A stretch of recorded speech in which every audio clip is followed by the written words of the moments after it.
I had run into a bit of an issue with my main channel and my last video that I made getting flagged.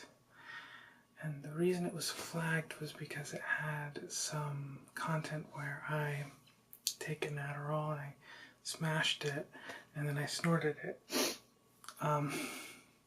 Because I thought it was fun. I thought it would be funny in the video with that playing and the music Body Rolls. That song by Digibro. So I have to be careful what I post on YouTube now, so these videos aren't necessarily going to have everything that I want to have in them on YouTube, and that's just something that I have to deal with now, and something that I have to be aware of when I'm making my videos. I have to be more careful. Also, I had videos where I was topless in them, if you can imagine that. And those videos were taken down. I really liked those videos, both of them. I thought that they were really good, honestly. Especially the double standards video. I was reinstated on Twitter. That was funny, because I had previously been removed from Twitter. I can understand why Twitter did it, because they were probably inundated with all of these reports about this person. Their account is definitely awful, they're a pedophile, they admitted to it, and all this shit they were saying about me. And so Twitter had no choice but to, react. And so I get that. But they finally did review my account, and they found 2 tweets that were, quote, offending tweets. One of them was a link to a dead video. The second one was a tweet where I called someone a bitch.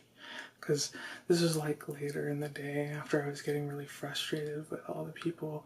Normally on those comments, even the worst ones, I would comment something like, well, isn't that great? I'm so glad to hear you express your opinion, or something like that. Like, really sarcastic and smug.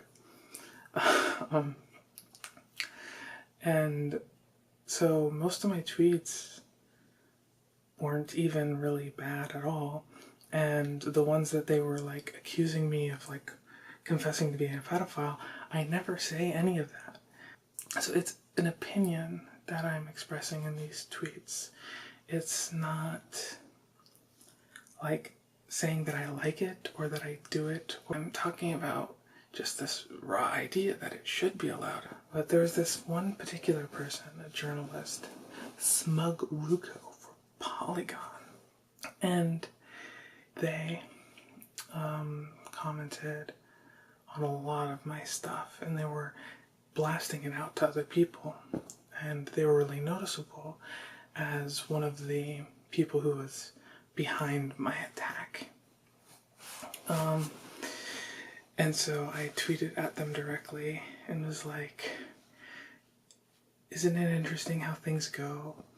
Because the Twitter handle he was using, or they were using, was different than the one they were using before, and I saw that their account was made like several days ago.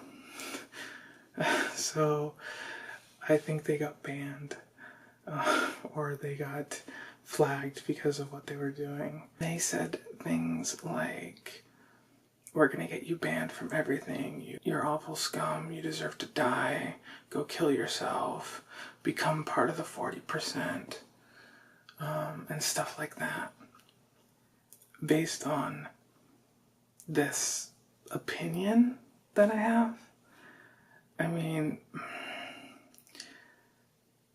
I'm not a pedophile, and it's not hard to really look into that. It's part of why I have all of these YouTube videos, and it's also part of why I made the diplomatic immunity video, which was taken down. I am expressing this idea that there are certain people who are on the internet all the time. These people are usually very unpopular, but they post constantly. We're not driven by this idea that we have to post videos because we're going to get successful or we're going to get noticed or people are going to know who we are. Instead, what I'm am motivated by, and what a lot of these other people who are like me are motivated by, is just by the idea of it. YouTube as a journal, YouTube as therapy, or YouTube as storytelling, long-form storytelling. You meet a few people, you get a little bit of an audience, people who really are deeply invested into this story because they're not just, people watching videos. These are people who are online friends. These are people who you meet them through this weird video and you talk to them, and now you share your weird videos with each other.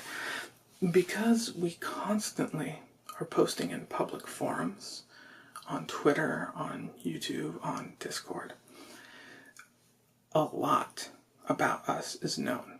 Diplomatic immunity is about the idea that we are immune to certain kinds of attacks because so many people know so much about us. This isn't, I have 1 million followers who I don't know. This is, I have 6 followers and I know all of their names. If something comes up like, hey, they think you're a pedophile, those people know that I'm not.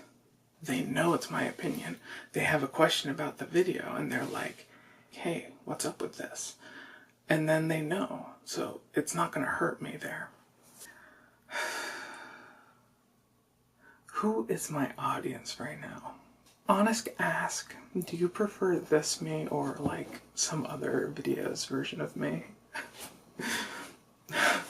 Is this a good look for me? Which Jalae is best Jalae? Maybe I can make videos more like that in the future.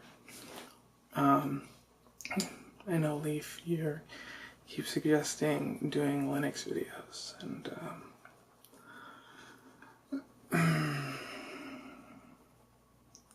yeah, I could. You should make videos on linguistics. That would be boss. Which Jalae is peak Jalae. We gotta decide this.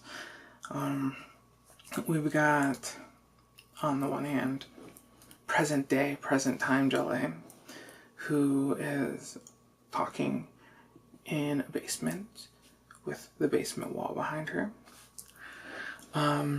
We have the void. I like the aesthetic personally. I believe it is really contrasty and generally really nice. I would be shooting this from the void, honestly, if I could, but unfortunately, I can only record in the void at a certain period during the day when my girlfriend is at work, and no one is upstairs.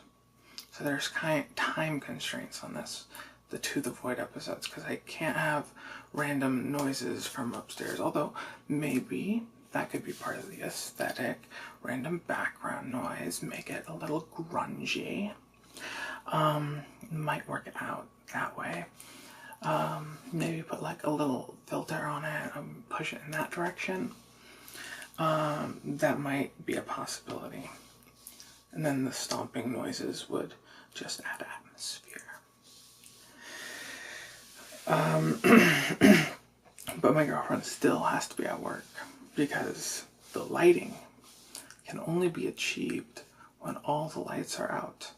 And I use only the light from my monitor as a light source with an all-white screen. That is the aesthetic. So I can't really replicate that in another way. Maybe I could use the back of my phone flashlight in this room. That's a possibility. We can experiment with that. but not right now. We also have previous versions of podcast Jalae with the video on the inside and me like on the corner of the screen. That is also an option, a Vosh style, if you will. Then there was redheaded Jalae from like the Marijuana Mermaid video. I watched that video again today, and that's why I'm talking in a more subdued style, is because that's the way that I talked in that video, and it's really pleasant to listen to. It actually really is. It has a very ASMR quality to it, even though it was not intentionally ASMR-y. And part of that is because I'm talking in this subdued manner, and I'm really enunciating the words that I'm saying. I'm trying it out right now. I don't know if you've noticed this. I keep going into my more natural form of speak, where I speak very, very quickly. And I'm trying to speak with a more nuanced cadence, I guess you could say. And it also gives me more time to think about what I'm saying as I'm saying it. There are other kinds of Jalaes in the videos. I'm sure everyone has their favorite Jalae. And, you know, if everyone has one in particular, they're like, yes, this is your kind of video, this is what you do best, then I'll try to do that more often. Give me suggestions in the Discord, if you will.